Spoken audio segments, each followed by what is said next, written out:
Muchas gracias, Jesús, te cedo la palabra y encantado de estar aquí contigo. Muchas gracias, José Ramón.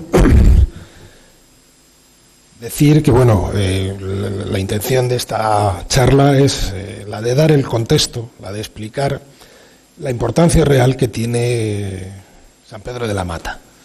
Ya ha salido algo antes en el previo, en la firma del acuerdo, pero creo que merece la pena hacer una serie de reflexiones, y van a ser unas reflexiones muy breves, tener en cuenta que cada uno de los aspectos que vamos a tocar, posiblemente cada una de las diapositivas tenga su conferencia de 1 hora, con lo cual, es decir, esto evidentemente es un repaso y una serie de ideas que son, creo, importantes tener en cuenta para el momento en que os enfrentéis a un espacio, a un edificio, a un lugar como el de San Pedro de la Mata. En principio, San Pedro de la Mata se descubre para la investigación a principios del siglo XX, y como buena parte de los bienes que están en medio del campo, tienen rápidamente una primera explicación, que eso es una ermita que se ha quedado completamente abandonada, que está, precisamente por su escasa importancia o por quedar fuera de un entorno concreto, bueno, pues se ha conservado como un milagro. Bueno, evidentemente puede ser un milagro que se haya conservado, pero es también evidente que una iglesia como la de San Pedro de la Mata no está en cualquier lugar y que todavía es un monumento por explicar. No es una ermita perdida en cualquier sitio, es un inmueble muy importante que tiene unas claves que son las que invito a conocer. Y para eso lo primero es hacerse pues, una serie de preguntas, es decir, ¿quiénes son los que están detrás de un inmueble con estas características? Como ya iremos viendo el resto de cuestiones que nos vamos a ir haciendo. Pero, en primer lugar, si nos vamos a enfrentar a un inmueble visigodo, lo primero y principal es saber mínimamente quiénes son los visigodos, porque nos van a dar, pero no por acumular conocimiento, sino porque nos va a dar una serie de pautas fundamentales para entender el edificio. Simplemente decir que los visigodos, bueno, pues muchos lo conoceréis, o por lo menos lo habéis oído hablar, es uno de los pueblos bárbaros, siempre desde la óptica romana, el bárbaro es el otro, bueno, pues son de esos pueblos que viven en el norte de Europa y que se van trasladando, van presionando al imperio y al final acaban llegando a la península ibérica. Llegan junto con otros muchos poblaciones, de hecho hay otras que llegan mucho antes que ellos, los alanos, los vándalos, los suevos, y algunos de ellos pues se van haciendo fuertes y van a ir haciendo que a la caída del Imperio Romano se van a ir apoderando de determinados sectores y van a ir configurando los primeros reinos en Europa occidental que curiosamente están en el origen de buena parte de los países que hoy conocemos. En Hispania, lo que era la antigua Hispania, fundamentalmente, primero, como decía, llegaron suevos, alanos y vándalos. Los alanos y los vándalos no son capaces de generar un estado. Prácticamente se diluyen enseguida, vándalos se van al norte de África, como ven ahí, y demás. Los únicos que se quedan ahí son los suevos, pero, entre otras cosas, y es un tema fundamental a conocer, es por qué estos fracasan y los visigodos tienen éxito. Fundamentalmente por una cuestión que va a ser fundamental, y es que los visigodos llegan como ejército romano, es decir, los visigodos no llegan como un pueblo bárbaro arrasando, un pueblo de esa imagen que todos tenemos. Los visigodos llegan a la península ibérica en el siglo V como el ejército del imperio para echar a los otros. Es decir, llegan como romanos, llegan con un pacto con el imperio romano y ellos asimismos se consideran romanos en el sentido cultural del término. Y eso es fundamental para entender su arquitectura y entender muchas otras cosas como luego vamos a ver.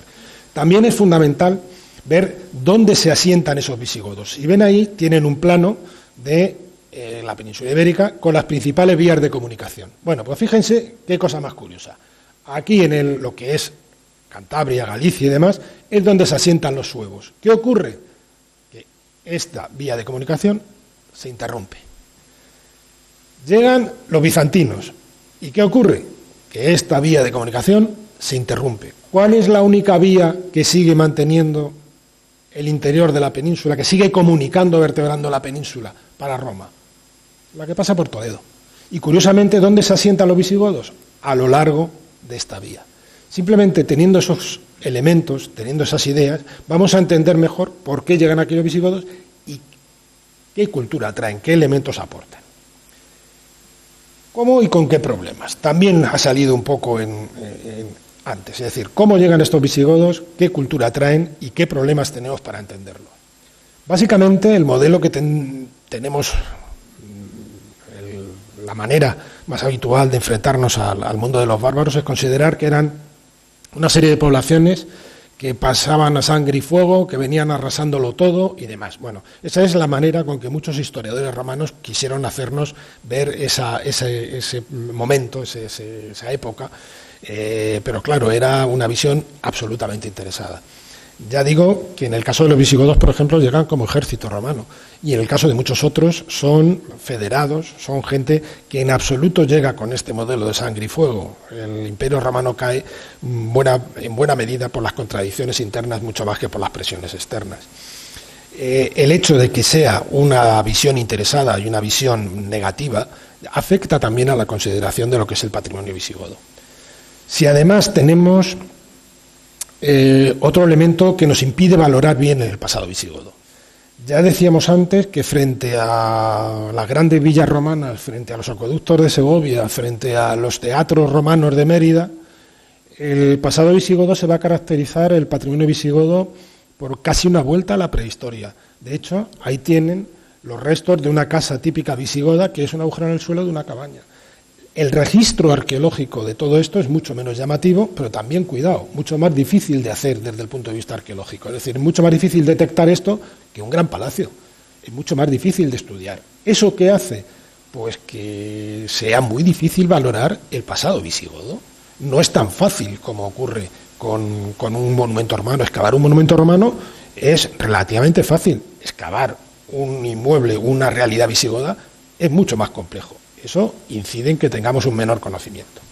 Y si además resulta que la gloria de ese pasado visigodo es la ciudad de Toledo, y en Toledo no hay ningún elemento que recuerde ese pasado visigodo, Toledo, siendo la capital, siendo el referente de Europa occidental durante siglos, no conserva ningún elemento visible, reconocible, de esa mítica corte. Si la corte, si la capital no lo conserva, se puede extrapolar que simplemente es que carecían de capacidad monumental, con todo lo que eso implica a la hora de valorar de nuevo negativamente el pasado visigodo. Con lo cual, ¿qué es lo que ocurre? Pues que a falta de datos, a falta de visiones reales, pues se impone otra que es la de la visión imaginada. Y entonces en el siglo XIX se generó una imagen absolutamente peculiar del pasado visigodo, que básicamente pues, los convirtió en bizantinos, en gente de Constantinopla, con una cultura absolutamente peculiar y disparatada, que es la que de alguna manera ha llegado a nuestros días. Una cultura, vamos a ver, un modo, unas expresiones muy distintas de las que en realidad tenemos. ¿Y por qué en Toledo? Ya vamos viendo quién llega, cómo llega. Ahora vamos a ver por qué en Toledo. Hemos analizado antes también cómo tienen su entrada en esa gran vía del centro de la península ibérica, se asientan en los alrededores de toda ella, y Toledo es un punto fundamental, pero también está Zaragoza, también está Mérida. ¿Por qué en Toledo? Es importante porque la ciudad en la que se hace luego cabeza de la corte, y la ciudad en la que genera un territorio importantísimo, sin el que no podemos entender monumentos como San Pedro de la Mata. De manera muy sencilla, Toledo es un lugar estratégico por muchas cosas, pero sobre todo por una carambola del destino. Todos ustedes conocen el Puente de Alcántara, todos ustedes conocen esta zona de la ciudad. Bueno, pues hay un fenómeno geológico que muchas veces no reparamos en él, y es que si conocen el Tajo, desde que sale de las sierras de Albarracín, el Tajo es un río que discurre por arcillas, desde Aranjuez viene haciendo unos meandros, un río pues con una gran vega, insisto, que discurre fundamentalmente por arcillas, y que es muy difícil de cruzar. Cruzar las arcillas siempre genera problemas porque tiendes a quedarte en ellas. Y sin embargo, hay un fenómeno geológico que va a explicar muchas cosas. Por primera vez, insisto, desde que el río deja las sierras, se va a encontrar con piedra a un lado y a otro. Se va a encajonar. Ven aquí como en esta fotografía aérea de principio del siglo XX, el cauce pasa de tener 100 metros a tener 30, a tener 25. ¿Eso qué implica? Pues que aquí se produce una disminución de la velocidad de las aguas, Aquí se produce un estrechamiento, evidentemente, del cauce, y hasta que coge velocidad, aquí en esta zona, el río deposita gravas, arenas y elementos de todo tipo. Con lo cual se genera un vado natural. Ese es el único punto porque el que se puede cruzar el río de manera natural en todo el interior de la península ibérica, en buena parte del interior de la península ibérica. Toledo no es un lugar más, es un lugar estratégico en este sentido. Hoy, como cualquiera, es decir, hoy estamos acostumbrados a que cualquier obstáculo lo salvamos con un puente. Cuidado, hasta el siglo XVIII no hay técnica suficiente para hacer estos grandes puentes en muchos sitios. El puente largo del Jarama, eso es una construcción del siglo XVIII y eso es lo que posibilita la construcción racional de las carreteras irradiales de Madrid. Pero hasta entonces hay tecnología que no es suficiente para salvar determinados obstáculos. El vado del Tajo va a ser el elemento fundamental que explica la estrategia de Toledo e incluso la propia fundación de Toledo. De hecho, ahí tienen un cuadro del Greco, como ven, ese vado, con esa isla de Antolínez, cruzando constantemente toda la gente por un lado y por otro, entre otras cosas porque pasar por el puente costaba dinero. Entonces, bueno, es un elemento que es fundamental. Si entendemos el valor del vado, vamos a entender cosas como esta. Es decir, cuando llegan los cartagineses, lo primero que hacen es conquistar el interior, el sur de la península ibérica y rápidamente dirigirse a Toledo. ¿Por qué? Porque es la llave que te permite conquistar el norte, es la llave que te permite acceder al resto de la península ibérica. Cuando llegan los romanos, ¿qué van a hacer? Exactamente lo mismo. Si se dan cuenta, esto no es simplemente una historia más, es una demostración de la estratégica posición de Toledo y del valor que va a ir teniendo en determinados momentos. Consecuencia de todo ello es que Toledo se convierte en una de las primeras ciudades que van a imitar el modelo romano en el siglo I, van a ser unas primeras ciudades que van a constituir, es decir, van a intentar parecerse a Roma, que es lo que en definitiva es la romanización de las ciudades y del territorio de la península ibérica. Ahí tienen una imagen de Roma y aquí tienen una imagen de Toledo, que en el fondo lo que se convierte es en una Roma pequeña, una Roma que va a servir de modelo para la urbanización de buena parte del interior de la península ibérica, pero que es una ciudad más, muy estratégica, pero es una ciudad más comparable a Zaragoza, a Segóbriga, a muchas otras poblaciones en el interior que son las que van generando esos modelos y estas historias. Esto quiere decir que estamos hablando de una población que puede equipararse a unas 20 o 25 ciudades en la península ibérica. Ya cualquier monumento de esta época va a mostrar que estamos jugando en una primera división. Y eso también es importante a la hora de explicar lo que va a ocurrir luego con el pasado visigodo. Pues bien, para que se den cuenta de la importancia que va a tener en estos momentos, ahí tienen un mapa, con los edificios, por ejemplo, de ocio en la península ibérica. Los que tienen un punto rojo tienen normalmente un teatro, son ciudades que su romanidad se muestra a través de la construcción de un teatro.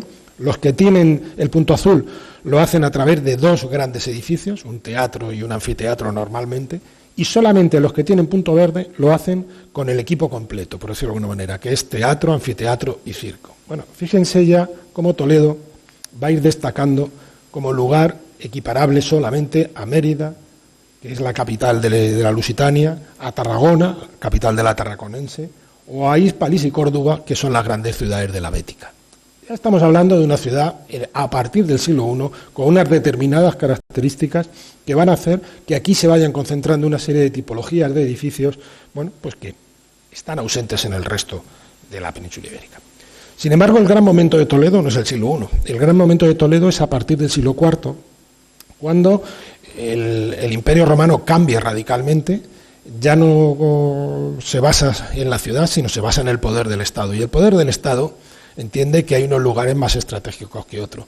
La estrategia de Toledo, la estrategia del vado, hace que esta ciudad, a partir del siglo IV, se convierta en la gran ciudad del interior de la meseta, en una ciudad que, frente a otras, que van a ir perdiendo importancia, van a ir quedando incluso en ruinas, la ciudad de Toledo va a ir, tiene un proceso completamente diferente, un proceso de auge, de crecimiento. Hasta es así Tan es así que, bueno, en grandes monumentos como el Circo Romano siguen en uso, pero no solamente siguen en uso, sino que se potencian y reciben visitas como la que debió llevar aparejada esta pieza, ese marfil de Hipólito, que tienen ahí, que apareció en las últimas excavaciones realizadas en el Circo Romano, y que no es ni más ni menos que una parte de una silla curul, posiblemente de algún gobernador de la provincia, que evidentemente estaba en el entorno de Toledo. En época tardorromana es pues el inicio de verdad del auge de esta ciudad con todo lo que ello implica.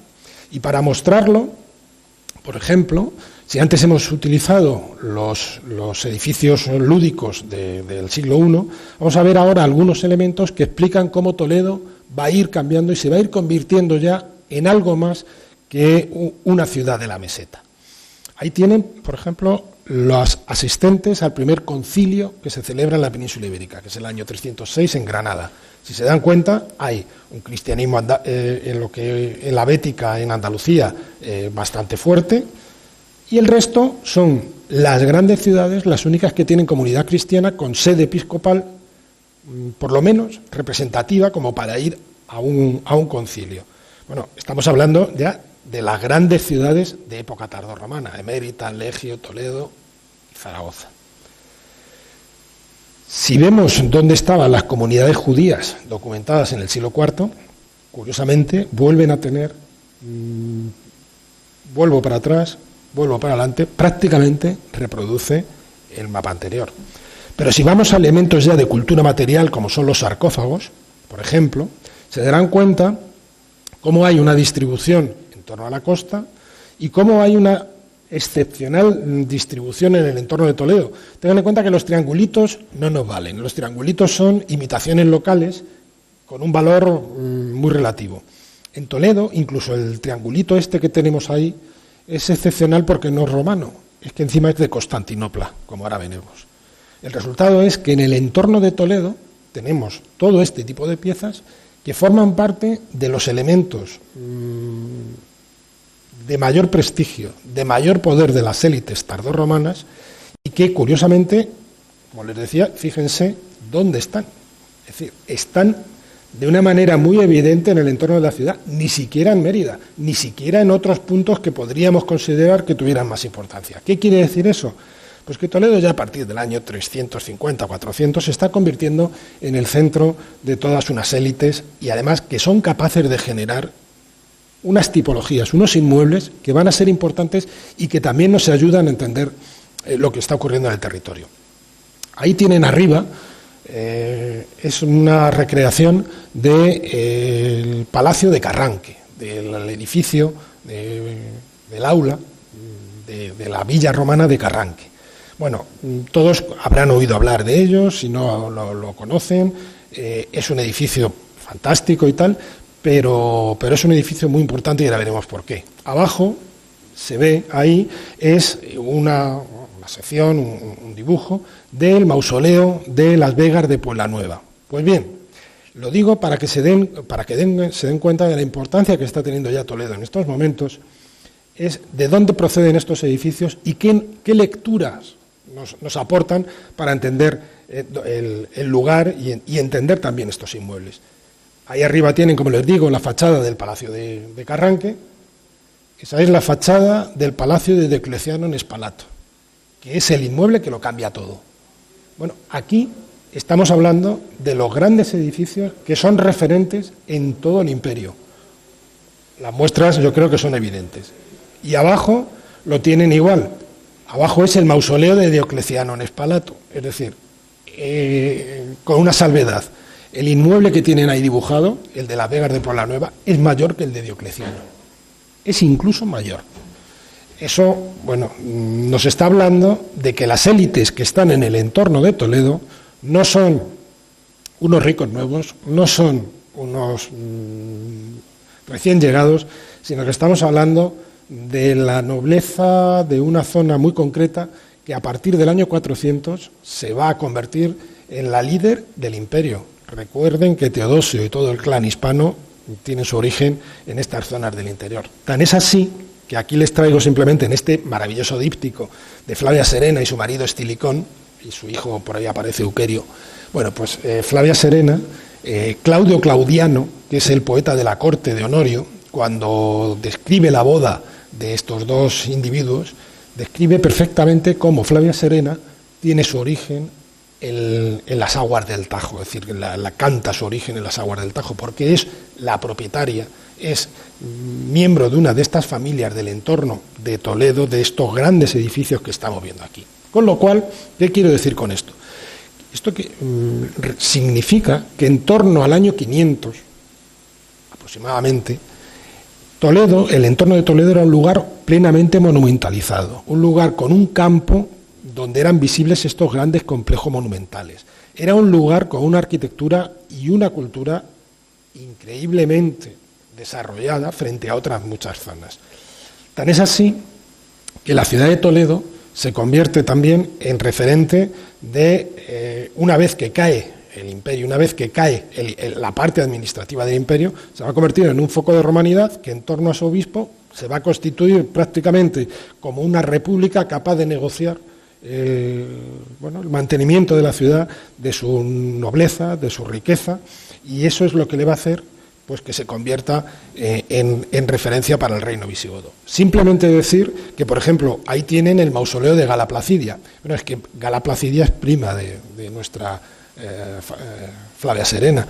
Es decir, ahí arriba tienen el Apostoleion, que es un edificio también desarrollado por lo que es la familia imperial.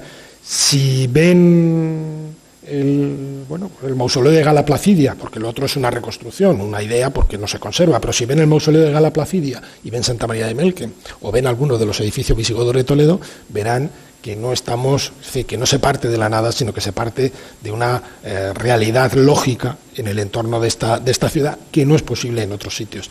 La visión interna, si ustedes pudieran contemplar la decoración original de Santa María de Melque, bueno, por la arquitectura del mausoleo de Gala Placidia con el interior de Santa María de Melque, tampoco le chocaría en exceso. Vamos ya a los visigodos, porque son los que nos tienen que explicar realmente San Pedro de la Mata. Decir que ya en el 456 ya hay un primer monarca, Teudis, que ya firma sus leyes en Toledo. Hace la ley de costas procesales, es decir, Toledo ya es capital desde el 546. Es decir, ya ahí está. Es decir, esa ciudad tan potente, esa ciudad que es capaz de sobrevivir a la caída del imperio, es capaz de negociar con los visigodos, y los visigodos son conscientes de que el valor estratégico de la ciudad, que la riqueza y que la capacidad política está aquí. Eso va a ser fundamental para generar una ciudad diferente y, como consecuencia, un territorio diferente. Atanagildo va a ser el primer monarca que ya cría a toda su familia en Toledo. Aquí, fíjense el valor mítico. Las hijas de Atanagildo van a ser las que den origen a buena parte de las cortes europeas. La gran valquiria de la mitología nórdica es una de las hijas de Atanagildo, Brunekilda. Es decir, estamos hablando de algo que trasciende a lo que pueda ser un pequeño reino, a lo que trasciende a una familia toledana.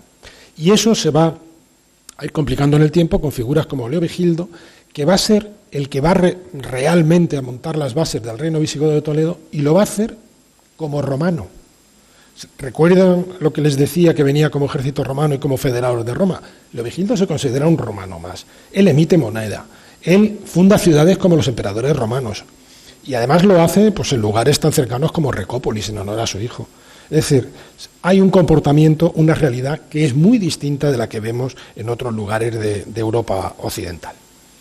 Eso implica que Toledo se convierte en una ciudad mítica. Es la ciudad por excelencia. Aquí tienen el Codex Albeldense, que es un libro del siglo X, pero que curiosamente incluye esta imagen de Toledo, después de una imagen de Babilonia, de Jerusalén, y luego ya de la corte del rey de Navarra, que es el que está pagando el libro.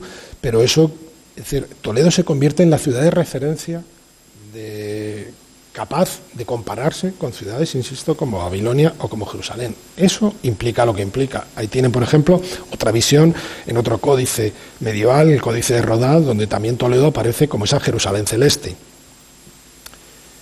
Pero lo que les decía, el problema es que Toledo pierde esa imagen de la corte visigoda, y a pesar de que fue la gran referencia durante siglos en Europa occidental, que se convirtió en un elemento fundamental para entender la cultura europea, pues desgraciadamente y estamos hablando de una historia que ocurrió pues hace prácticamente 1500 años, pues eso se ha ido olvidando de tal manera que hemos llegado a un momento en el que prácticamente el conocimiento o la valoración de lo visigodo había desaparecido. Pero sin embargo, afortunadamente nos ha quedado el territorio. Y en el territorio es donde encontramos algunos elementos que son los que nos ayudan a valorar realmente la importancia y la realidad material, cómo era ese pasado visigodo toledano que echamos tanto de menos. Lo primero es decirles que el territorio también sufre esa misma evolución que sufre la ciudad. Ahí tienen un mapa representativo de los principales municipios de época romana. Si se dan cuenta, hay una anomalía entre el Valle del Duero y el Ebro, Andalucía y la meseta. Es decir, rápidamente ven cómo hay una concentración de municipios romanos en el norte, otra en el sur, y una zona interna más separada, por decirlo de alguna manera. Las ciudades, si en Andalucía o en el norte están separadas por 30 kilómetros, aquí pueden estar separadas por 70, 100 y pico kilómetros. ¿Eso qué implica? Eso implica la construcción, la generación de territorios mucho más amplios. Bueno, ahí tienen un plano con los territorios medievales de Segovia, de Toledo, de Ávila, de Toledo y en cierta manera el de Talavera.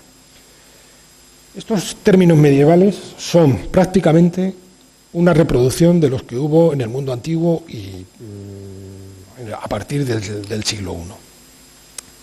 ¿Por qué les traigo esto? Porque esa aparente menor población de la meseta muchas veces se ha interpretado como un elemento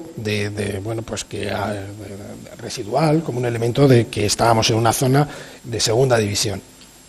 No tiene nada que ver con eso. Lo que estamos viendo es que frente a sistemas económicos como los que había en la meseta norte o en Andalucía, mucho más agrarios, con una riqueza mucho más intensiva, aquí se va a generar unos modelos fundamentalmente ganaderos. Y este es un elemento que es fundamental para entender lo que luego va a pasar en San Pedro de la Mata.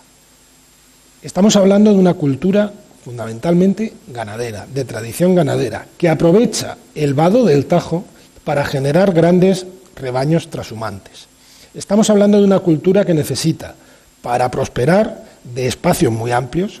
Un pastor requiere mucho más espacio que un ganadero para sobrevivir, pero que además necesita lugares complementarios. Si tú quieres criar 10 ovejas, no tienes problema, pero si quieres criar 1000 ovejas, tienes que tener pastos de verano y de invierno, y ahí esa cosa se te complica, porque tú a lo mejor puedes criar 10, pero no 1000. Y para criar 1000 tienes que tener pastos de verano al norte del sistema central, como ocurre aquí en Ávila y en Segovia, y pastos al sur. Tengan en cuenta que el término municipal de Segovia, por ejemplo, llegaba hasta Casarrubios, hasta la zona de Recas, aquí en el entorno de Toledo.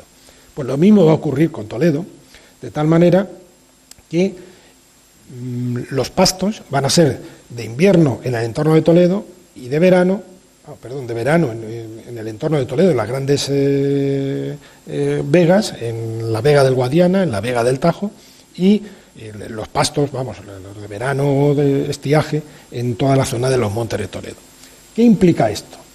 Esto implica que la ciudad de Toledo va a tener una economía volcada en la ganadería y volcada fundamentalmente en estos ejes de comunicaciones. Este va a ser su gran eje de expansión. No está orientada hacia Aranjuez, no está orientada hacia Talavera. Talavera tiene sus propios intereses, son ciudades que se cierran unas a otras. Su gran área de expansión es esta. Y ya saben dónde está San Pedro de la Mata. San Pedro de la Mata está exactamente aquí. Es decir, está en ese cono de intereses de la ciudad de Toledo. Bueno, de hecho, este es un territorio globalizado desde la prehistoria, desde el punto de vista ganadero, por eso ahí están los berracos, como este de Totanés. También hay que recordarles que en el ábside exterior de San Pedro de la Mata hay un berraco. Es decir, estamos hablando que ya desde la prehistoria, este es un lugar excepcionalmente destinado a la ganadería, con todo un modelo de explotación muy concreto, que es el que va a cristianizarse luego. Es curioso cómo en San Pedro de la Mata se reaprovecha en el lugar más sagrado del templo una escultura con estas características de los siglos III, II antes de Cristo. ¿Esto qué implica? Pues que esta zona en la que se encuentra San Pedro de la Mata no es un campo más, no es un campo cualquiera, no, es un campo tan romanizado como la ciudad de Toledo. Si antes veíamos como la ciudad se dotaba de circos, se dotaba de toda una serie de grandes monumentos, bueno, pues el entorno de San Pedro de la Mata sufre esa misma transformación. Y ahí vemos, por ejemplo, esta presa, que es la del arroyo de Vallehermoso, a muy poca distancia de San Pedro de la Mata, que es la presa de una gran villa romana, de una de esas familias que estábamos hablando, que van a ser el soporte del imperio a partir de finales del siglo III o IV. Es decir, no estamos en un lugar perdido sin mayor importancia, estamos hablando de un lugar en el que ya existen complejos como este y no es sencillo hacer este tipo de presas y que todo esto funcione a la perfección. Aquí tienen otro modelo también igualmente cercano. Este es el Torrejón, este es un mausoleo, un lugar que acogía uno de esos sarcófagos que hemos visto antes, que está en el término municipal de Orgaz. Es decir, estamos hablando de un espacio ya distribuido en grandes latifundios, con grandes poderes, con grandes fortunas y con personas muy influyentes que hacia el año 400, ni más ni menos que son el soporte económico, ideológico y político del Imperio Romano. Como ven, San Pedro de la Mata no está en cualquier sitio, está en el sitio que tiene que estar. Y para demostrarlo, nada mejor este mapa que publicamos hace ya cerca de 10 años y que ya merecería algún retoque, pero que ahí está, se dan cuenta de cómo el territorio de Toledo, y en especial el ubicado al sur de la ciudad, en el entorno de los montes, tiene un planteamiento especial. Fíjense, esto es un plano, un mapa, con la distribución de los relieves visigodos que conocemos en Madrid, Cuenca y Toledo, como ejemplo. Si se dan cuenta, fíjense, en Madrid hay 3 lugares con relieves visigodos y solamente uno con una mínima concentración que supera los 10 ejemplares. En Cuenca solamente 3, las antiguas sedes episcopales, ninguno más fuera de las sedes episcopales. Fíjense lo que está ocurriendo en Toledo y lo que está ocurriendo en el entorno de los montes. Aquí hay algo que evidentemente no obedece a la suerte, ni obedece a una mayor campaña de investigación, sino que obedece a una realidad histórica de la que San Pedro de la Mata, insisto, es parte fundamental. ¿Qué es lo que ocurre? Pues cuando llegan los visigodos, lo primero que van a hacer es, en buena medida, aprovechar algunos de los inmuebles de esas grandes villas tardorromanas que había aquí, y aquí tienen, por ejemplo, ese mausoleo de Las Vegas de Puebla Nueva, que se convierte, simplemente se le añade un pequeño ábside y ya tienen una iglesia. Bueno, pues es una manera de aprovechar y una manera de generar un inmueble necesario a partir de una villa romana antigua. Este es un ejemplo de lo que ocurre. Otro lo van a encontrar aquí en Las Tamujas, en Malpica de Tajo, un aula también de una antigua villa tardorromana que, bueno, se convierte en una iglesia cristiana, es decir, es un modelo habitual, pero hay otros que marcan un elemento diferente. No se trata de aprovechar una habitación y ponerle una pieza y ya tienes una iglesia, sino que hay otros que van a cambiar radicalmente la historia. Y uno de ellos es ni más ni menos que el complejo, por ejemplo, el complejo de los Hitos en Arigotas. Para entender San Pedro de la Mata también es interesante conocer antes lo que ocurre en los Hitos. Ahí tiene unas imágenes de Santa María del Naranco, Santa Cristina de Elena, son los grandes edificios de referencia del prerrománico asturiano. Pues bien, estos edificios no son ni más ni menos, y eso ya seguro que nos han oído a algunos de los que trabajamos en este tema, ahora lo veremos, en el Palacio de los Hitos. El Palacio de los Hitos, que no solamente es un palacio, es un lugar de poder en el que se generan iglesias como esta, con un enterramiento privilegiado, con todo lo que eso implica. Es decir, estamos hablando de un lugar con unas características muy concretas. Ahí tienen una visión al día de hoy. Todavía falta incluir todo lo que hay aquí, es decir, estamos hablando de algo muy, muy, muy complejo, una realidad arquitectónica muy interesante, que lo que interesa destacar es cómo tiene un palacio, cómo tiene una visión como muralla, como fortaleza, tiene un gran complejo religioso, tiene puertas monumentales, tiene muchas otras cosas, pero sobre todo lo que interesa es, ¿qué es esto?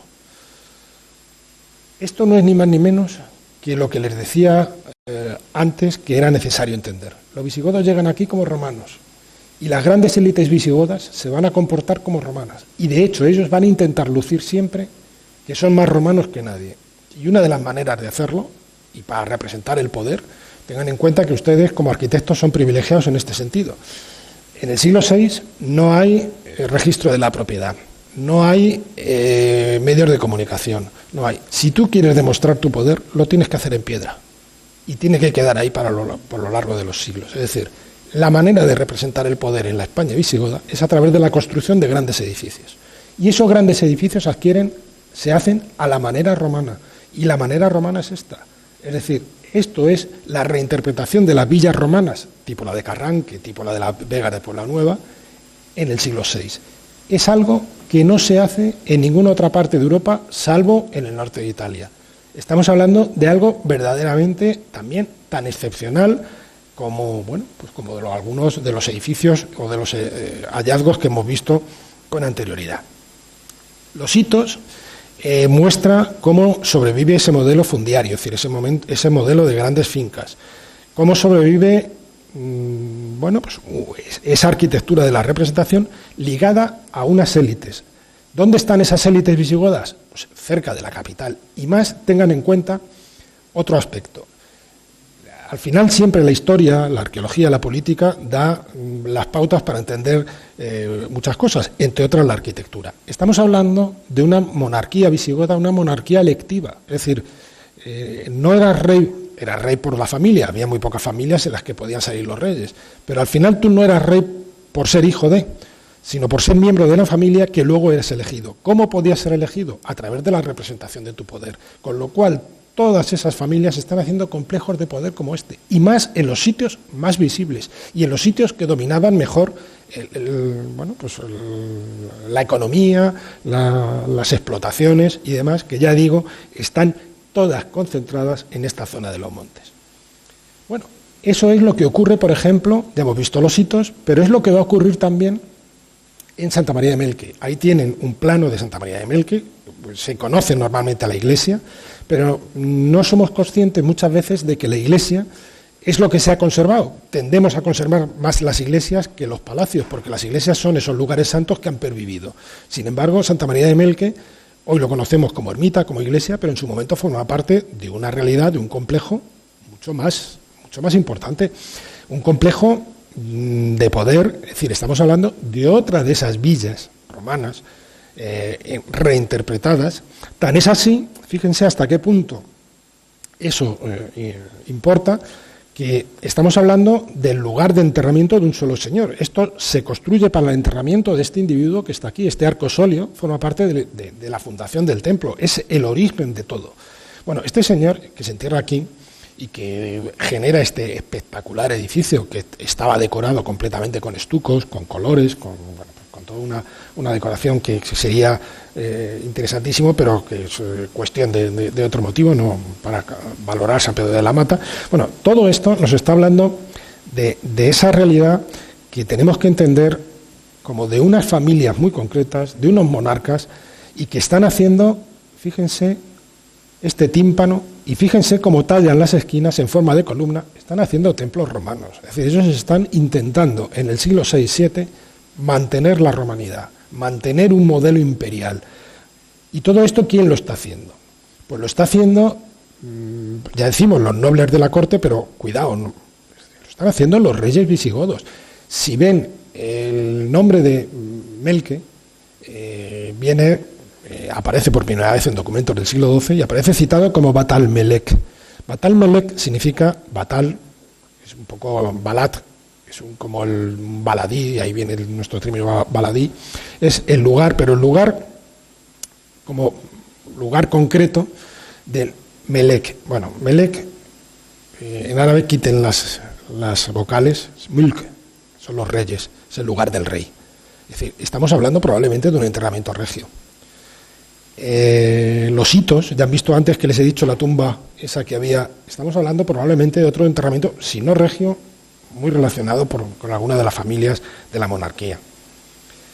Eso es lo que nos va a ocurrir, por ejemplo, en Guarrazar. En Guarrazar ahí tienen otra gran tumba privilegiada en un edificio, también cruciforme, que va a tener un planteamiento muy parecido al que tienen ahí. Y fíjense qué elementos, qué piezas son las que aparecen, por ejemplo, en Guarrazar. Estamos hablando de las joyas de la monarquía visigoda.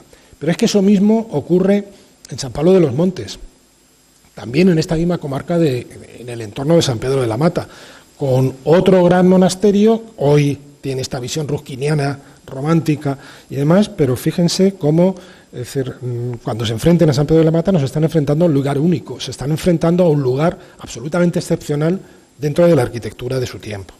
Esto ocurre en Almonacid. Ahí tienen algunos relieves visigodos reaprovechados en una iglesia abandonada hoy en Almonacid. Ocurre en Argés, ocurre en Gálvez, en Ontanar, Manzaneque, en Ambroca, Sonseca, Totanés. En fin, estamos hablando de un territorio absolutamente increíble dentro de lo que es la arqueología y la arquitectura de su tiempo. Dicho eso, pues ¿qué es San Pedro de la Mata? Pues otro ejemplo más de esa muestra, de esa intervención de las élites toledanas que están muy presentes en el territorio, que no podemos hoy visualizar en la ciudad de Toledo, pero sí lo podemos hacer en lugares como San Pedro de la Mata. San Pedro de la Mata no son 4 piedras, son algunas de las mejores 4 piedras de nuestro pasado, no solamente toledano, sino a nivel hispano y a nivel europeo. Estamos hablando de un inmueble con unas características que hoy nos cuesta reconocer por su monumentalidad porque las ha perdido, pero las tuvo, como muestra los hallazgos de este tipo de relieves, de este tipo de elementos decorados que estaban presentes por toda la construcción. Estamos hablando de una tipología plenamente exitosa, prácticamente viene a tener el mismo tamaño, la misma monumentalidad que Santa María de Melque, lo que pasa que al no haberse conservado completo parece que no lo es tanto, y bueno, superior a grandes complejos como Santa Comba de Bande o San Fructuoso de Montelios. Estamos hablando de uno de los grandes complejos de la España visigoda, que es algo más que una ermita rural, es una iglesia. Tengan en cuenta que cuando se está construyendo esta iglesia, cuando se está utilizando esta iglesia, cuando se está viviendo este templo, París era un grupo de chozas, Londres era lo más parecido a un lugar de ruinas y de, un foco de población, lo que se llamaba, lo que algunos arqueólogos lo han hablado como de squatters, es decir, como casi de reaprovechamiento, de derrumbes y demás. Bueno, estamos hablando de esto. Que esto haya llegado a nuestros días con un aspecto de haber quedado abandonado y ser un milagro apenas por el hecho de que se haya conservado, porque está en un sitio que no valía para nada, y no, ni mucho menos. El sitio era fundamental, el lugar era perfectamente elegido, el que hizo esto sabía lo que hacía, y bueno, pues simplemente hay que retomar las fuentes y simplemente decirles una cosa. La primera aparición de San Pedro de la Mata en la historia, en la historiografía de la península, de nuestro pasado, está en las relaciones de Felipe II. Y en las relaciones de Felipe II se dice que había una inscripción que decía Bamba me fecit. No sé si será Bamba, pero que aquí hay un rey visigodo detrás y que es uno de los mejores ejemplos de la arquitectura visigoda que conocemos en el mundo, eso está claro. Nada más y muchas gracias.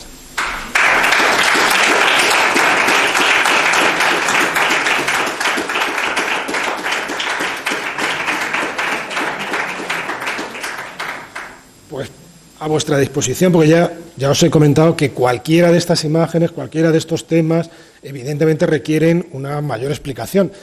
Pero cuando vayáis a San Pedro de la Mata, que no estáis en cualquier sitio perdido y que fuera del mundo y que por eso se han conservado las cosas, sino que estáis donde tiene que estar y que esas piedras están ahí y claramente teniendo una lectura, yo creo que eso es fundamental para entender mejor el monumento y cuando os enfrentéis a él y os enfrentéis a esos arcos, os enfrentéis a esos elementos, ser capaces de interpretarlos.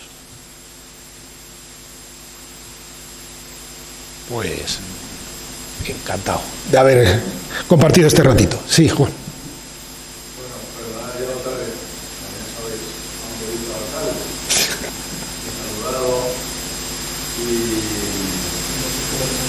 no lo disfrutan, a ver si no sé cómo para atrás porque son las 2 de la calle, creo que estamos contentos porque es veranito, ¿no? ¿Sabéis?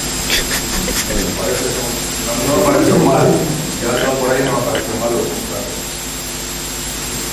Hay una cosa por abrir un poco el debate, ¿vale? Bueno, gracias, enhorabuena y además me veo mucho los resultados.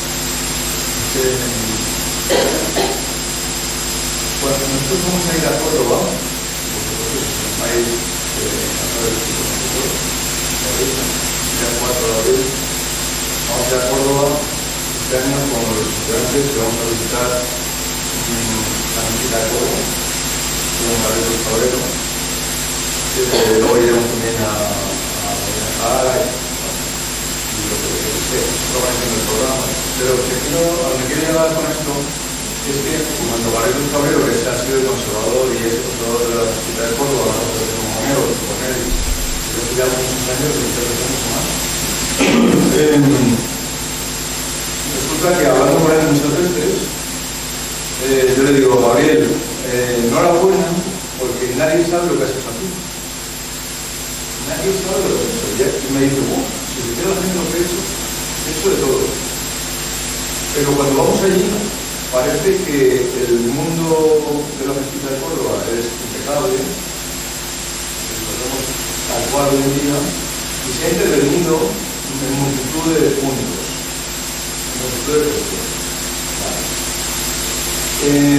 Por una parte, la pregunta es doble. Una es, en definitiva, cómo se interviene en los arqueológicos que se debaten, cómo se interviene, a los Ruskin, a partir de la Roma, o lo reconstruimos con elementos modernos como pudo hacer Scarpa en el Castelvecchio, o al estilo del que llamaría yo Javier Reyes, como le gustaba a Guama. Diría, yo solo voy a dejar esto como le gustaba a Guama.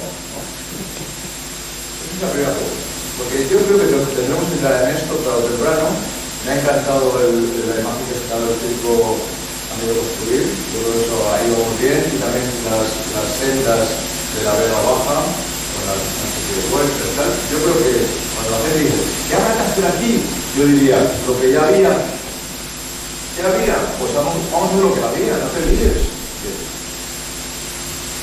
Y la segunda, Gabriel decía,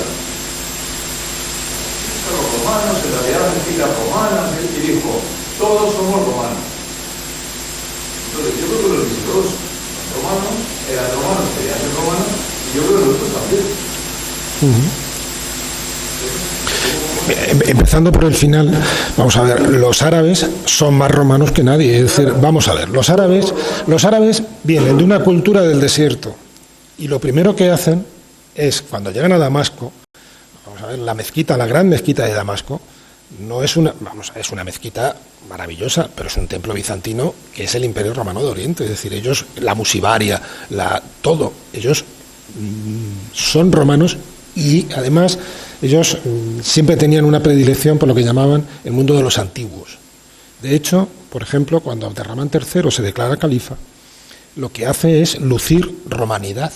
Entonces es curioso como todas las puertas de murallas, todas las obras de Abderramán III están firmadas con la presencia de una escultura romana encima de la clave. Ahí está la puerta de... Vayan al Alcázar de Toledo, nadie se lo va a explicar, porque nadie, es decir, no hay ni una cartela que lo explique, pero ahí hay una puerta maravillosa de Abderramán III del año 932 con una cabeza romana encima de la clave del arco. ¿Qué está diciendo eso? Está diciendo que aquí estamos nosotros, que somos romanos, entendemos no solamente que entendemos ese mundo, sino que participamos de ese mundo, y cuidado, una vez declarado califa, te estás declarando además heredero de la Hispania romana. Cuidado, es decir, estás basando tu califato en el pasado romano de Hispania y en el pasado romano de Toledo. Vamos a ver, es decir, todo eso tiene unas lecturas muy, muy, muy evidentes, y en la mezquita de Córdoba se ve, y no solamente se ve eso, se ve otro valor fundamental, y es en la primera parte, cuando vayan, la primera fase de la mezquita, no hay un solo capitel árabe ni un solo fuste árabe, todos son romanos y visigodos, pero no porque no pudieran pagar un capitel, no, claro que lo podían pagar. Lo que están haciendo es decir, señores, somos continuadores de esto. Y eso también es una lectura fundamental. Y luego, en cuanto al tema de la intervención, que evidentemente, vamos a ver, ahí la historia de la intervención, la historia de los criterios han ido cambiando mucho. Evidentemente yo creo que ahí es como los colores, hay gustos para todo y demás, pero también es verdad que ha habido una evolución, hubo una época Viollet-le-Duc, de reinterpretación y además incluso de corrección del original. Es decir, cuando decían, no, es que este señor se ha equivocado porque esto tenía que ser más alto, y entonces lo hacía más alto y ya no pasaba nada, frente a Ruskin, frente a tal. O sea, yo creo que en todo ese tipo de cosas, como en todo, hay que jugar un cierto equilibrio. Mi criterio personal es que hay que conservar lo original, eso es evidente, pero no todo el mundo tiene la capacidad de leer un edificio antiguo. No todo el mundo tiene la capacidad para luego poder mantener un edificio antiguo si no tiene uso. Es decir, yo creo que estamos forzados a encontrar esas maneras de intervenir y hacer que ese patrimonio sea fácil para todos. Yo, la verdad, que entiendo que para mí, yo llego al pabellón, al Palacio de los Hitos, y claro, lo veo. Pero es que he tardado 30 y tantos, 40 años de investigación para poder verlo. Yo me gustaría que hubiera algún elemento, alguna manera que fuera más fácil hacerlo comprensible e incluso utilizable. En ese sentido, yo creo que ahí, hombre, la realidad aumentada, todo ese tipo de cosas nos va a favorecer mucho.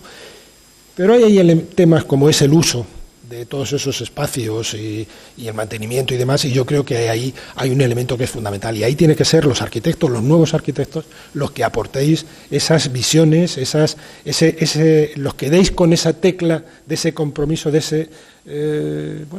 esa manera de intervenir con respeto, hacer eso, de que no se note la firma, que era un poco lo que se planteaba con esas intervenciones en la mezquita de Córdoba, pero es necesario. En Córdoba también se han hecho, y muchas, y si no, no tendríamos hoy mezquita. O sea, que yo creo que ahí es necesario ser un poco más activos y ser un poco más afrontar estos monumentos de una manera muy diferente.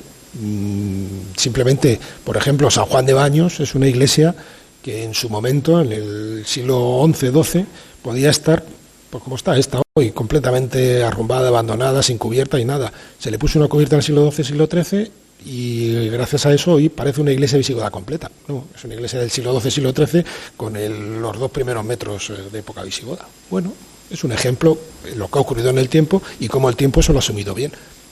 Yo no le veo mayor problema. Yo lo único que creo que hay que justificarlo bien y trabajarlo bien, pero eso es un reto bonito para todos.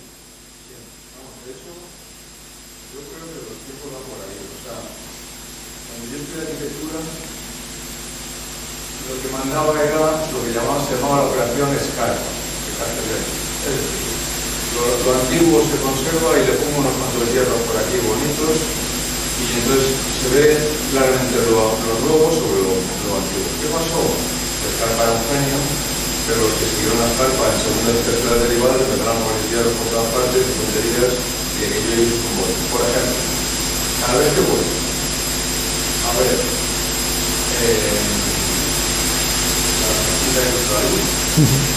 digo, ¿cuándo vamos a quitar el límite de Israel? Yo creo que lo pienso. Claro, dirías, entonces estás en contra de intervenciones modernas. Digo, sí son malas. Pero ¿estás a favor de intervenciones modernas miméticas? Sí son buenas. ¿Y estás a favor, por ejemplo, de reconstruir un templo entero? Pues sí y no. Y entonces ahí aparece una cuestión muy importante que lo has dicho, que es el criterio, la sensibilidad, el cuidado y también, en realidad, digámoslo claro, quién lo hace y por qué lo hace. Pero bueno, yo creo que vamos por Yo creo que ahí hay un término que lo define, que es el de calidad. Es decir, hay que buscar la calidad máxima en la intervención. Lo que no soportan estos edificios es la estupidez. Y la calidad, yo creo que tiene que ver con el estudiar. Comprender. Y estudiar. Y, oiga, aquí yo estoy aprendiendo. ¿Y usted?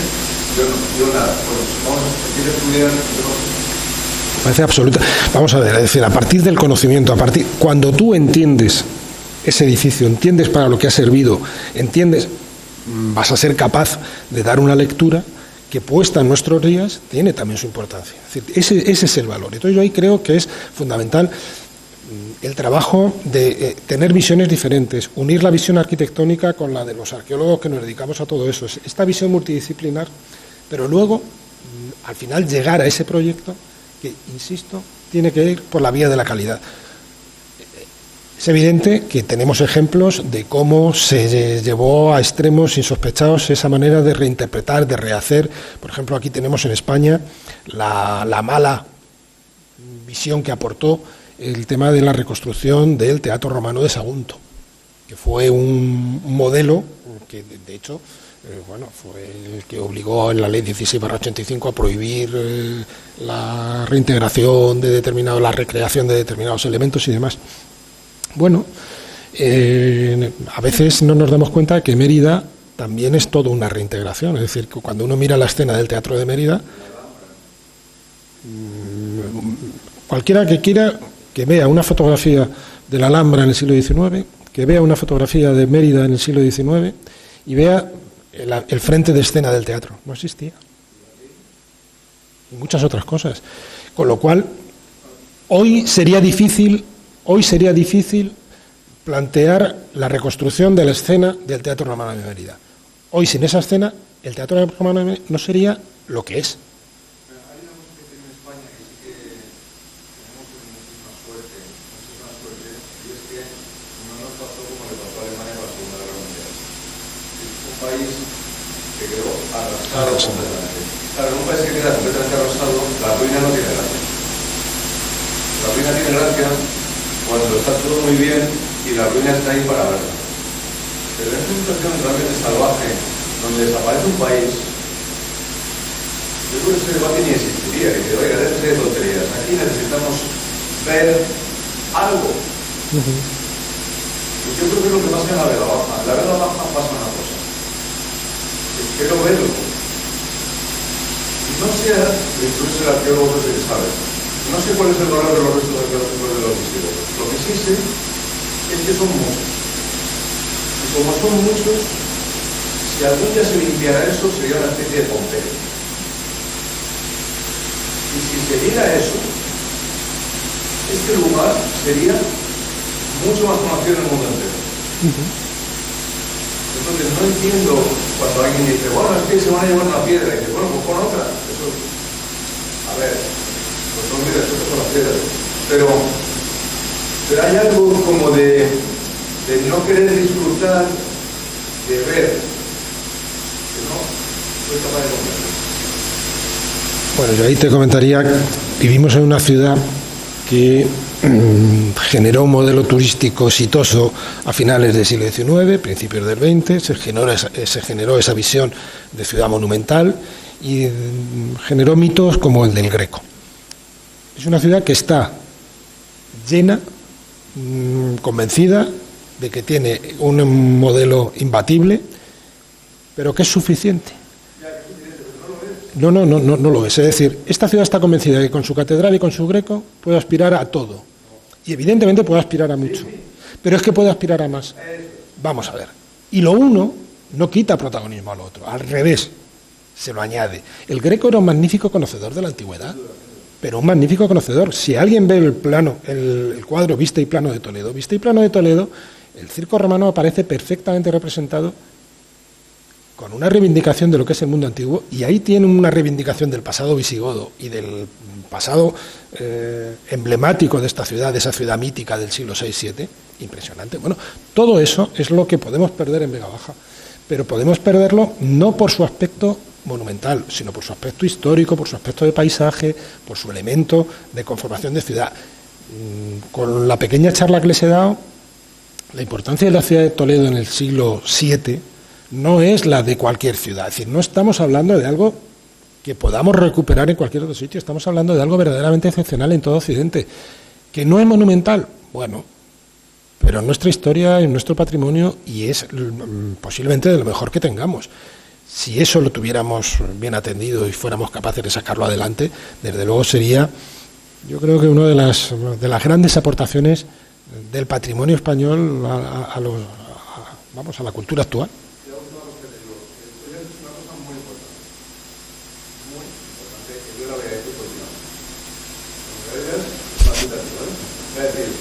Toledo es Roma.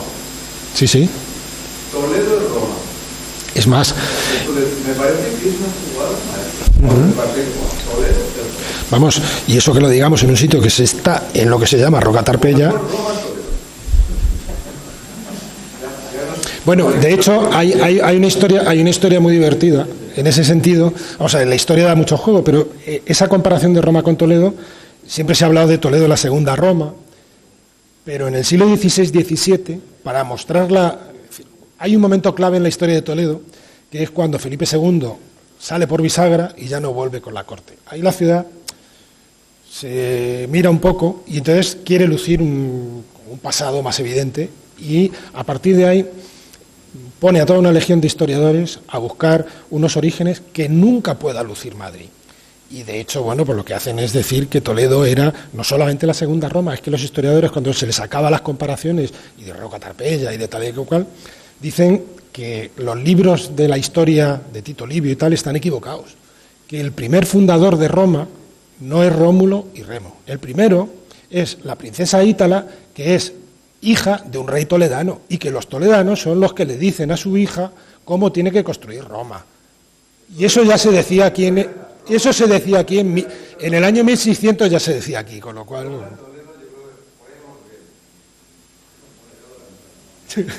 Bueno, pues muchas gracias a todos. Si no hay más y si queréis algo, pues gracias a vosotros.